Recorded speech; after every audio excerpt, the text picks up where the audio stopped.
ಬಸನಗೌಡ ಪಾಟೀಲ್ ಯತ್ನಾಳ್ ಹೊಸ ಪಕ್ಷ ಕಟ್ಟಲು ಭರ್ಜರಿ ತಯಾರಿ ಮಾಡ್ತಾ ಇದ್ದಾರಂತೆ. ಹಿಂದುತ್ವದ ಆಧಾರದ ಮೇಲೆ ಪಕ್ಷ ಕಟ್ಟಿ ಅಂತ ಜನ ಒತ್ತಾಯಿಸ್ತಾ ಇದ್ದಾರಂತೆ. ಇದರ ಮಧ್ಯೆ ಯತ್ನಾಳ್ ಕಾಂಗ್ರೆಸ್ ಸೇರ್ತಾರೆ ಎಂಬ ಪ್ರಶ್ನೆಗೆ ಉಚ್ಚಾಟಿತ ಶಾಸಕ ನನ್ನ ಹೆಣ ಕೂಡ ಅದ್ರ ಮುಂದೆ ಹೋಗಬಾರ್ದು, ಕಾಂಗ್ರೆಸ್ಗೆ ಹೋಗಬಾರ್ದು ಅಂತ ಹೇಳಿದರು. ಮತ್ತು ತಮ್ಮ ಹಳೆ ಡಯಲಾಗನ್ನು ರಿಪೀಟ್ ಮಾಡಿದ್ದಾರೆ. 2029 ನಾನೇ ಮುಖ್ಯಮಂತ್ರಿ ಆಗ್ತಾರಂತೆ. ಬನ್ನಿ ಏನು ಹೇಳಿದ್ರು ಕೇಳಿಸ್ಕೊಂಬರೋಣ.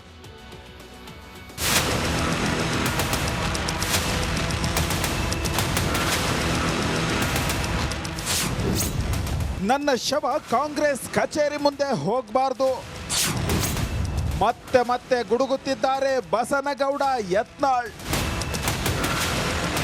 ನಾ ಕಾಂಗ್ರೆಸ್ಸಿಗೆ ಹೋಗೋದು ಅಂತರೂ ಯಾರೋ ನೀನು ಎಂ ಬಿ ಪಾಲ್ಟ್ ಹೇಳಿದ್ರು. ನಾ ಯಾಕೆ ಅವ್ರಿಗೆ ಮನೆಗೇನು ಹೋಗಿನ ಕಾಂಗ್ರೆಸ್ ಸೇರಿದ ನನ್ನ ಹೆಣ ಸಹಿತ ಕಾಂಗ್ರೆಸ್ ಆಫೀಸಿಗೆ ಹೋಗೋದಿಲ್ಲ. ನಾ ಅಲ್ಲ, ನನ್ನ ಹೆಣ ಸಹಿತ ನಾಳೆ ನಾನು ಏನಾರು ನಾ ಸತ್ತ ಮ್ಯಾಗ ಏನಾರು ಮೆರವಣಿಗೆ ಮಾಡ್ತೀನಿ ಅಂತ ಕಾಂಗ್ರೆಸ್ ಆಫೀಸ್ ಮುಂದೆ ಒಯ್ಯಬೇಡ ಅಂತ ಹೇಳಿ ಉಯ್ಲು ಬರದೆ ಸಾಯ್ತೀನಿ. ನೋಡ್ತೀರಿ 2028ಕ್ಕೆ ನಾನೇ CM ಆಗ್ತೀನಿ.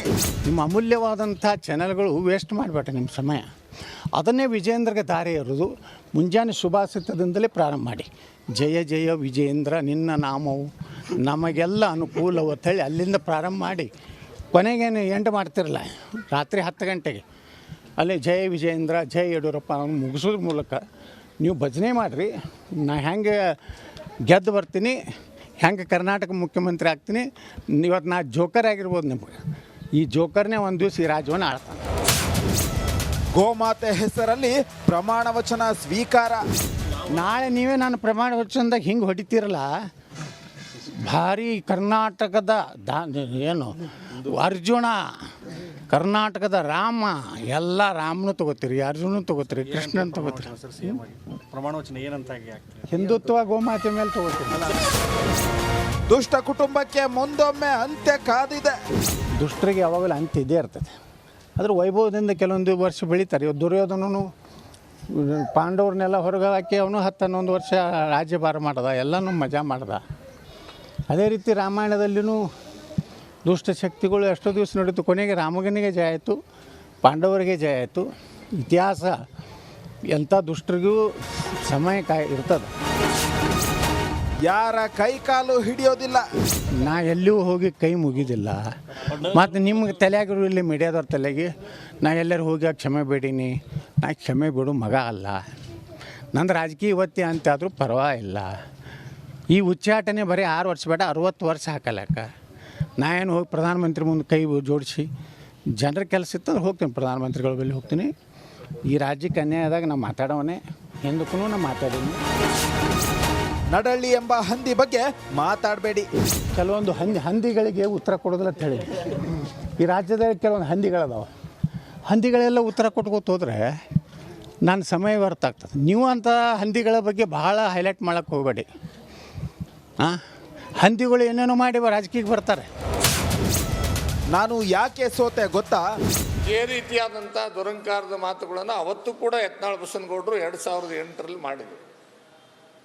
ನಾನು ಬಿಟ್ಟರೆ ಯಾರೂ ಇಲ್ಲ, ನಾನೇ ಎಲ್ಲ ಅನ್ನುವಂಥ ಅಹಮ್ಮನ ಮಾತುಗಳನ್ನು ಆಡಿದ್ದಕ್ಕೆ ಅವತ್ತು ಯಡಿಯೂರಪ್ಪನವರ ಪರವಾಗಿ ಅನುಕಂಪದ ಅಲೆ ಇದ್ದರೂ ಕೂಡ ದೇವರಿಪ್ಪರಿಗೆ ಮತಕ್ಷೇತ್ರದಲ್ಲಿ ನನ್ನ ವಿರುದ್ಧ ಸುಮಾರು 32,800 ಚಿಲ್ಲರೆ ಮತಗಳನ್ನು ಸೋತಿದ್ರು. ನಮ್ಮದಾಗಿರಲಿ ನಿಮಗೆ ಯಾಕೆ ಸೋತೆ ದೇವರಿಪ್ಪರಿಗೆಲ್ಲಿ? ನನ್ನ ಬಳಿ ದುಡ್ಡಿಲ್ಲ. ಅವಾಗೆಲ್ಲ ಬರೀ ಬಸ್ಸು ನೋಟ್ಬುಕ್ಕು ಆರತಿ ತಟ್ಟೆಯಲ್ಲಿ 500 ರೂಪಾಯಿ. ಅವಾಗ 500 ರೂಪಾಯಿ ಭಾಳ ದೊಡ್ಡ ಅಮೌಂಟು. ಕೊಟ್ಟ ಮೇಲೆ ಜನರಿಗೆ ಮುಂದೆ ನಮ್ಮನೆ ಎಲ್ಲರೂ ಬಂಗಾರದ ಅರಮನೆ ಕಟ್ಟಿಸಿ ಮುಂಜಾನೆ ಎದ್ಕೊಳ್ಳಿ ರಸಗುಲ್ಲಾನೇ ತಿನ್ನಿಸ್ತಾನೆ ಅಂತ ತಿಳ್ಕೊಂಡಿದ್ರು. ಅದು ಅಟ್ಟೆ ಕೆಲವೊಂದು ದಿವಸ ತಿಂದರು ರಸಗುಲ್ಲ. ಆಮೇಲೆ ಅದೇ ಜನ ಹೊಡೆದ್ರು. ಅವ್ರದೇ ಜನ ಹೊಡೆದ್ರು. ಮುಂದೆ ಮತ್ತೊಂದು ಕಡೆ ಹೋದರು. 1 ವರ್ಷದಲ್ಲೇ ಯತ್ನಾಳ್ BJP ಸೇರ್ಪಡೆ. ಯತ್ನಾಳ್ ಅವ್ರ ಬಗ್ಗೆ ಅವರು ನಮ್ಮ BJPಯಲ್ಲಿ ವಾಪಸ್ ಬರ್ತಾವಂತ 100ಕ್ಕೆ 100 ನಮ್ಗೆ ವಿಶ್ವಾಸ ಇದೆ. ಮುಂದೆ ಅವರು ನಿನ್ನೆ ಬಿಜಾಪುರದಲ್ಲಿ ಬೇರೆ ಪಕ್ಷ ಕಟ್ಟು ಅನ್ನೋ ಉದ್ದೇಶದಲ್ಲಿ ಮಾತಾಡೋದು ಹೇಳಿದಾನೆ. ಅವ್ರು ಪೂರ್ಣ ವಿಡಿಯೋ ನೋಡಿದ್ದಾನೆ. ಅವ್ರು ಹೇಳಿದ ಉದ್ದೇಶ ಬೇರೆ ಇದೆ. ಯತ್ನಾಳ್ ಈಗ ಫುಲ್ ಫ್ರೀ. ಮುಂದೆ ಮತ್ತಷ್ಟು ಬಾಂಬ್ಗಳನ್ನು ಸಿಡಿಸೋದಂತೂ ಪಕ್ಕ. Bureau report, republic Kannada. ಆದರೆ ಒಂದಂತೂ ಈ ರಮೇಶ್ ಜಾರಕಿಹೊಳಿ ಅವ್ರನ್ನ ಮೆಚ್ಚಲೇಬೇಕು ನೋಡ್ರಿ. ಇಂಥ ಸಂದರ್ಭದಲ್ಲೂ ಕೂಡ ಎದೆಗೆ ಎದೆ ಕೊಟ್ಟು ನಿಂತಿರೋದು ರಮೇಶ್ ಜಾರಕಿಹೊಳಿ ಒಬ್ಬರೇ. ಯಾರ ಜೊತೆ? ಬಸನಗೌಡ ಪಾಟೀಲ್ ಯತ್ನಾಳ್ ಜೊತೆ. ಅಲ್ಲಿ ರಾಮುಲು ಕೂಡ ಪಾರ್ಟಿ ಚೇಂಜ್ ಮಾಡಿಬಿಟ್ರು, ಸಡನ್ನಾಗಿ ಬಂದುಬಿಟ್ಟು ಎಲ್ಲ ವಿಶ್ ಮಾಡಿ ಹೊರಟೋಗ್ಬಿಟ್ರು. ಯಾರೂ ಮುಂದಕ್ಕೆ ಬರ್ತಾ ಇಲ್ಲ ನೋಡಿ. ಎಲ್ಲ ಸೋತಿರೋರೆಲ್ಲ ಬರ್ಬೋದು, ಅದು ಬೇರೆ ವಿಚಾರ, ಅವ್ರಿಗೆ ಬೇರೆ ದಾರಿನೇ ಇರೋದಿಲ್ಲ. ಆದರೆ ಒಬ್ಬ ಶಾಸಕರಾಗಿ ನಿಂತಿರೋದು ರಮೇಶ್ ಜಾರಕಿಹೊಳಿ, ಅದನ್ನು ಮಾತ್ರ ನಿಜವಾಗ್ಲೂ ಅಂದರೆ ಭಾಳ ಗಟ್ಟಿಯಾಗಿ ನಿಂತ್ಕೊಂಡಿದ್ದಾರೆ. ಯಾರ ಜೊತೆ? ಬಸನಗೌಡ ಪಾಟೀಲ್ ಯತ್ನಾಳ್ ಅವ್ರ ಜೊತೆ ನಿಂತ್ಕೊಂಡಿದ್ದಾರೆ. ನಿಜವಾಗ್ಲೂ ಯತ್ನಾಳ್ ಅವರು ಸಾಧಾರಣವಾಗಿ ಒಂದು ಉತ್ತರ ಕರ್ನಾಟಕದ ಕನಸನ್ನಾದರೂ ಬಿತ್ತಬೇಕು. ಅವರೊಂದು ಭಾಷಣದಲ್ಲಿ ನೋಡಿ, ನಾನು ಉತ್ತರ ಕರ್ನಾಟಕದ ಬಗ್ಗೆ ಮಾತಾಡ್ತಾ ಇದ್ದೀನಿ, ಉತ್ತರ ಕರ್ನಾಟಕ ಇದಾಗಬೇಕು, ಅದಕ್ಕೆ ಏನು ಪ್ಲ್ಯಾನ್ ಇದೆ, ಪ್ಲ್ಯಾನ್ ಆಫ್ ಆ್ಯಕ್ಷನ್.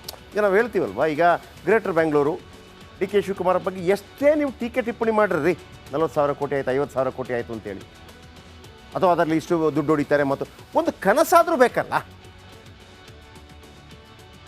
ಈ ಉತ್ತರ ಪ್ರದೇಶದಲ್ಲಿ ನಾನು ಅನೇಕ ಬಾರಿ ಹೇಳಿದ್ದೀನಿ, ಅಲ್ಲಿ ಮಾಯಾವತಿ ಮುಖ್ಯಮಂತ್ರಿ ಆಗಿದ್ದರು, ಅಖಿಲೇಶ್ ಯಾದವ್ ಮುಖ್ಯಮಂತ್ರಿ ಆಗಿದ್ದರು, ಯೋಗಿ ಆದಿತ್ಯನಾಥ್ ಮುಖ್ಯಮಂತ್ರಿ ಆಗಿದ್ದರು. ಬೇರೆ ಬೇರೆ ಪಾರ್ಟಿ, ಯೋಗಿ ಆದಿತ್ಯನಾಥ್ BJP, ಆಮೇಲೆ ಅಖಿಲೇಶ್ ಯಾದವ್ ಸಮಾಜವಾದಿ ಪಾರ್ಟಿ, ಆಮೇಲೆ ಮಾಯಾವತಿಯವರು ಬಹುಜನ್ ಸಮಾಜ್ ಪಾರ್ಟಿ. ಈ ಮೂವರು ಮುಖ್ಯಮಂತ್ರಿ ಆದಾಗಲೂ ಕೂಡ ಅವರ ಕನಸು ಹೆಂಗಿತ್ತು ಅಂತಂದರೆ, ಒಬ್ಬರು ಮುಖ್ಯಮಂತ್ರಿ ಈ ಎಲ್ಲಿಂದ ಉತ್ತರ ಪ್ರದೇಶದಿಂದ ಡೆಲ್ಲಿಗೆ ಒಂದು ರೋಡ್ ಮಾಡೋದು, ಹೈವೇ ಅಂತ. ಇನ್ನೊಬ್ಬರು ಮುಖ್ಯಮಂತ್ರಿ ಅದೇ ಡೆಲ್ಲಿಗೆ ಇನ್ನೊಂದು ರೂಟಲ್ಲಿ ರೋಡು, ಇನ್ನೊಬ್ಬರು ಮುಖ್ಯಮಂತ್ರಿ ಇನ್ನೂ ಸ್ವಲ್ಪ ಹತ್ತಿರದ ರೂಟ್, ಒಂದು ರೋಡ್ ಸಾಕಿತ್ತು. ಆದರೆ 3 ಯಾಕೆ ಅಂತಂದರೆ ಅದು ಉತ್ತರ ಪ್ರದೇಶಕ್ಕೆ ಏನು ಲಾಭ ತಂದು ಕೊಡುತ್ತೆ ಅಂತೇಳಿ. ಮಣ್ಣಂಗಟ್ಟಿ ನಮ್ಮ ನಾಯಕರಿಗೆ ಒಂದು ಐಡಿಯಾಗಳಿಲ್ಲ ರೀ. ನಾಟ್ ಓನ್ಲಿ ನಾನು ಯತ್ನಾಳ್ ಬಗ್ಗೆ ಹೇಳ್ತಾ ಇರೋದಲ್ಲ, ಒಂದು ಕನಸು, ಒಂದು ಕರ್ನಾಟಕದ ಬಗ್ಗೆ ಯಾಕ್ರಿ ಏನ್ರಿ ಇದೆ ಕನಸು? ಎಲ್ಲ ಫ್ರೀನಾ?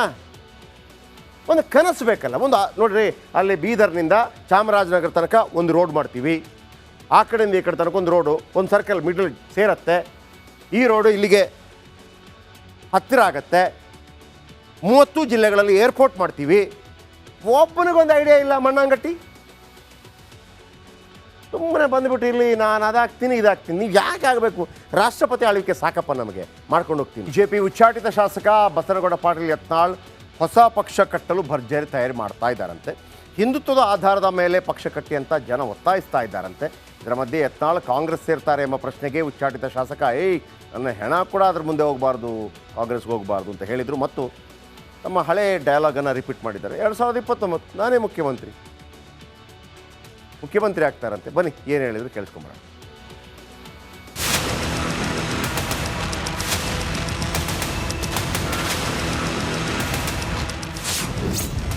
ನನ್ನ ಶವ ಕಾಂಗ್ರೆಸ್ ಕಚೇರಿ ಮುಂದೆ ಹೋಗಬಾರ್ದು, ಮತ್ತೆ ಗುಡುಗುತ್ತಿದ್ದಾರೆ ಬಸನಗೌಡ ಯತ್ನಾಳ್. ನಾ ಕಾಂಗ್ರೆಸ್ಸಿಗೆ ಹೋಗೋದು ಅಂತರೂ ಯಾರೋ ನೀನು MP ಪಾಲ್ಟ್ ಹೇಳಿದ್ರು. ನಾ ಯಾಕೆ ಅವ್ರಿಗೆ ಮನೆಗೇನು ಹೋಗಿನ ಕಾಂಗ್ರೆಸ್ ಸೇರ್ತೀನಿ. ನನ್ನ ಹೆಣ ಸಹಿತ ಕಾಂಗ್ರೆಸ್ ಆಫೀಸಿಗೆ ಹೋಗೋದಿಲ್ಲ. ನನ್ನ ಹೆಣ ಸಹಿತ ನಾಳೆ ನಾನು ಏನಾರು ನಾ ಸತ್ತ ಮ್ಯಾಗ ಏನಾರು ಮೆರವಣಿಗೆ ಮಾಡ್ತೀನಿ ಅಂದ್ರೆ ಕಾಂಗ್ರೆಸ್ ಆಫೀಸ್ ಮುಂದೆ ಒಯ್ಯಬೇಡ ಅಂತ ಹೇಳಿ ಉಯ್ಲು ಬರದೆ ಸಾಯ್ತೀನಿ. ನೋಡ್ತೀರಿ, 2028ಕ್ಕೆ ನಾನೇ CM ಆಗ್ತೀನಿ. ನಿಮ್ಮ ಅಮೂಲ್ಯವಾದಂಥ ಚಾನೆಲ್ಗಳು ವೇಸ್ಟ್ ಮಾಡಿಬಿಟ್ಟ ನಿಮ್ಮ ಸಮಯ. ಅದನ್ನೇ ವಿಜೇಂದ್ರಗೆ ದಾರಿ ಇರೋದು. ಮುಂಜಾನೆ ಶುಭಾಷಿತದಿಂದಲೇ ಪ್ರಾರಂಭ ಮಾಡಿ, ಜಯ ಜಯ ವಿಜೇಂದ್ರ ನಿನ್ನ ನಾಮವು ನಮಗೆಲ್ಲ ಅನುಕೂಲವು ಅಂತೇಳಿ ಅಲ್ಲಿಂದ ಪ್ರಾರಂಭ ಮಾಡಿ ಕೊನೆಗೇನು ಎಂಟು ಮಾಡ್ತಿರಲ್ಲ, ರಾತ್ರಿ 10 ಗಂಟೆಗೆ ಅಲ್ಲಿ ಜಯ ವಿಜೇಂದ್ರ ಜಯ ಯಡಿಯೂರಪ್ಪ ಅವನು ಮುಗಿಸೋದ್ರ ಮೂಲಕ ನೀವು ಭಜನೆ ಮಾಡಿರಿ. ನಾ ಹೆಂಗೆ ಗೆದ್ದು ಬರ್ತೀನಿ, ಹೆಂಗೆ ಕರ್ನಾಟಕ ಮುಖ್ಯಮಂತ್ರಿ ಆಗ್ತೀನಿ. ಇವತ್ತು ನಾ ಜೋಕರ್ ಆಗಿರ್ಬೋದು, ನಿಮಗೆ ಈ ಜೋಕರ್ನೇ ಒಂದು ದಿವಸ ಈ ರಾಜ್ಯವನ್ನು ಆಳ್ತಾನೆ. ಗೋಮಾತೆ ಹೆಸರಲ್ಲಿ ಪ್ರಮಾಣ ವಚನ ಸ್ವೀಕಾರ. ನಾಳೆ ನೀವೇ ನಾನು ಪ್ರಮಾಣ ವಚನದಾಗ ಹಿಂಗೆ ಹೊಡಿತೀರಲ್ಲ, ಭಾರಿ ಕರ್ನಾಟಕದ ಏನು ಅರ್ಜುನ, ಕರ್ನಾಟಕದ ರಾಮ, ಎಲ್ಲ ರಾಮನೂ ತೊಗೋತೀರಿ, ಅರ್ಜುನೂ ತೊಗೋತೀರಿ, ಕೃಷ್ಣನ್ ತೊಗೋತೀರಿ. ಪ್ರಮಾಣ ವಚನ ಏನಂತ ಹಿಂದುತ್ವ ಗೋಮಾತೆ ಮೇಲೆ ತೊಗೋತೀರಿ. ದುಷ್ಟ ಕುಟುಂಬಕ್ಕೆ ಮುಂದೊಮ್ಮೆ ಅಂತ್ಯ ಕಾದಿದೆ. ದುಷ್ಟರಿಗೆ ಯಾವಾಗಲೂ ಅಂತ್ಯ ಇದೇ ಇರ್ತದೆ. ಅದ್ರ ವೈಭವದಿಂದ ಕೆಲವೊಂದು ವರ್ಷ ಬೆಳೀತಾರೆ. ಇವತ್ತು ದುರ್ಯೋಧನನು ಪಾಂಡವ್ರನ್ನೆಲ್ಲ ಹೊರಗೆ ಹಾಕಿ ಅವನು 10-11 ವರ್ಷ ರಾಜ್ಯಭಾರ ಮಾಡ್ದ, ಎಲ್ಲನೂ ಮಜಾ ಮಾಡ್ದ. ಅದೇ ರೀತಿ ರಾಮಾಯಣದಲ್ಲಿನೂ ದುಷ್ಟ ಶಕ್ತಿಗಳು ಎಷ್ಟೋ ದಿವಸ ನಡೀತು. ಕೊನೆಗೆ ರಾಮನಿಗೆ ಜಯ ಆಯಿತು, ಪಾಂಡವರಿಗೆ ಜಯ ಆಯಿತು. ಇತಿಹಾಸ ಎಂಥ ದುಷ್ಟರಿಗೂ ಸಮಯ ಇರ್ತದೆ. ಯಾರ ಕೈ ಕಾಲು ಹಿಡಿಯೋದಿಲ್ಲ. ನಾ ಎಲ್ಲಿಯೂ ಹೋಗಿ ಕೈ ಮುಗಿದಿಲ್ಲ. ಮತ್ತು ನಿಮ್ಗೆ ತಲೆಯಾಗಿರು ಇಲ್ಲಿ ಮೀಡಿಯಾದವ್ರ ತಲೆಗೆ ನಾ ಎಲ್ಲರೂ ಹೋಗಿ ಕ್ಷಮೆ ಬೇಡೀನಿ. ನಾ ಕ್ಷಮೆ ಬಿಡು ಮಗ ಅಲ್ಲ. ನಂದು ರಾಜಕೀಯ ಇವತ್ತೇ ಅಂತಾದರೂ ಪರವಾಗಿಲ್ಲ. ಈ ಉಚ್ಚಾಟನೆ ಬರೀ 6 ವರ್ಷ ಬೇಡ 60 ವರ್ಷ ಹಾಕಲಕ್ಕ. ನಾ ಏನು ಹೋಗಿ ಪ್ರಧಾನಮಂತ್ರಿ ಮುಂದೆ ಕೈ ಜೋಡಿಸಿ ಜನರ ಕೆಲಸ ಇತ್ತಂದ್ರೆ ಹೋಗ್ತೀನಿ, ಪ್ರಧಾನಮಂತ್ರಿಗಳ ಬಳಿ ಹೋಗ್ತೀನಿ. ಈ ರಾಜ್ಯಕ್ಕೆ ಅನ್ಯಾಯ ಆದಾಗ ನಾವು ಮಾತಾಡೋವನೇ, ಹಿಂದಕ್ಕೂ ನಾನು ಮಾತಾಡೀನಿ. ನಡಳ್ಳಿ ಎಂಬ ಹಂದಿ ಬಗ್ಗೆ ಮಾತಾಡಬೇಡಿ. ಕೆಲವೊಂದು ಹಂದಿಗಳಿಗೆ ಉತ್ತರ ಕೊಡೋದಿಲ್ಲ ಅಂತ ಹೇಳಿ ಈ ರಾಜ್ಯದಲ್ಲಿ ಕೆಲವೊಂದು ಹಂದಿಗಳದಾವೆ. ಹಂದಿಗಳೆಲ್ಲ ಉತ್ತರ ಕೊಟ್ಕೋತ ಹೋದರೆ ನನ್ನ ಸಮಯ ವ್ಯರ್ಥ ಆಗ್ತದೆ. ನೀವು ಅಂಥ ಹಂದಿಗಳ ಬಗ್ಗೆ ಭಾಳ ಹೈಲೈಟ್ ಮಾಡೋಕ್ಕೆ ಹೋಗಬೇಡಿ. ಹಂದಿಗಳು ಏನೇನೋ ಮಾಡಿ ರಾಜಕೀಯಕ್ಕೆ ಬರ್ತಾರೆ. ನಾನು ಯಾಕೆ ಸೋತೆ ಗೊತ್ತಾ? ಇದೇ ರೀತಿಯಾದಂಥ ದುರಂಕಾರದ ಮಾತುಗಳನ್ನು ಅವತ್ತು ಕೂಡ ಯತ್ನಾಳ್ ಬಸನಗೌಡರು 2008ರಲ್ಲಿ ಮಾಡಿದರು. ನಾನು ಬಿಟ್ಟರೆ ಯಾರೂ ಇಲ್ಲ, ನಾನೇ ಎಲ್ಲ ಅನ್ನುವಂಥ ಅಹಮ್ಮನ ಮಾತುಗಳನ್ನು ಆಡಿದ್ದಕ್ಕೆ ಅವತ್ತು ಯಡಿಯೂರಪ್ಪನವರ ಪರವಾಗಿ ಅನುಕಂಪದ ಅಲೆ ಇದ್ದರೂ ಕೂಡ ದೇವರಿಪ್ಪರಿಗೆ ಮತಕ್ಷೇತ್ರದಲ್ಲಿ ನನ್ನ ವಿರುದ್ಧ ಸುಮಾರು 32,800 ಚಿಲ್ಲರೆ ಮತಗಳನ್ನು ಸೋತಿದ್ರು. ನಮ್ಮದಾಗಿರಲಿ ನಿಮಗೆ. ಯಾಕೆ ಸೋತೆ ದೇವರಿಪ್ಪರಿಗೆಲ್ಲಿ? ನನ್ನ ಬಳಿ ದುಡ್ಡಿಲ್ಲ. ಅವಾಗೆಲ್ಲ ಬರೀ ಬಸ್ಸು ನೋಟ್ಬುಕ್ಕು ಆರತಿ ತಟ್ಟೆಯಲ್ಲಿ 500 ರೂಪಾಯಿ. ಅವಾಗ 500 ರೂಪಾಯಿ ಅಂದ್ರೆ ಭಾಳ ದೊಡ್ಡ ಅಮೌಂಟು. ಕೊಟ್ಟ ಮೇಲೆ ಜನರಿಗೆ ಮುಂದೆ ನಮ್ಮನೆ ಎಲ್ಲರೂ ಬಂಗಾರದ ಅರಮನೆ ಕಟ್ಟಿಸಿ ಮುಂಜಾನೆ ಎದ್ಕೊಳ್ಳಿ ರಸಗುಲ್ಲಾನೇ ತಿನ್ನಿಸ್ತಾನೆ ತಿಳ್ಕೊಂಡಿದ್ರು.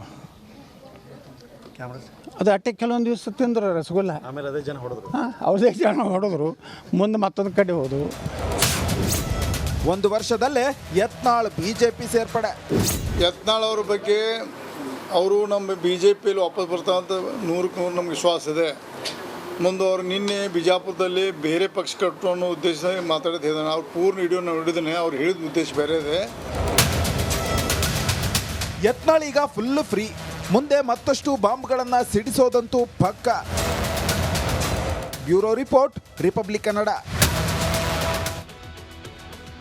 ಆದರೆ ಒಂದಂತೂ ಈ ರಮೇಶ್ ಜಾರಕಿಹೊಳಿ ಅವ್ರನ್ನ ಮೆಚ್ಚಲೇಬೇಕು ನೋಡ್ರಿ. ಇಂಥ ಸಂದರ್ಭದಲ್ಲೂ ಕೂಡ ಎದೆಗೆ ಎದೆ ಕೊಟ್ಟು ನಿಂತಿರೋದು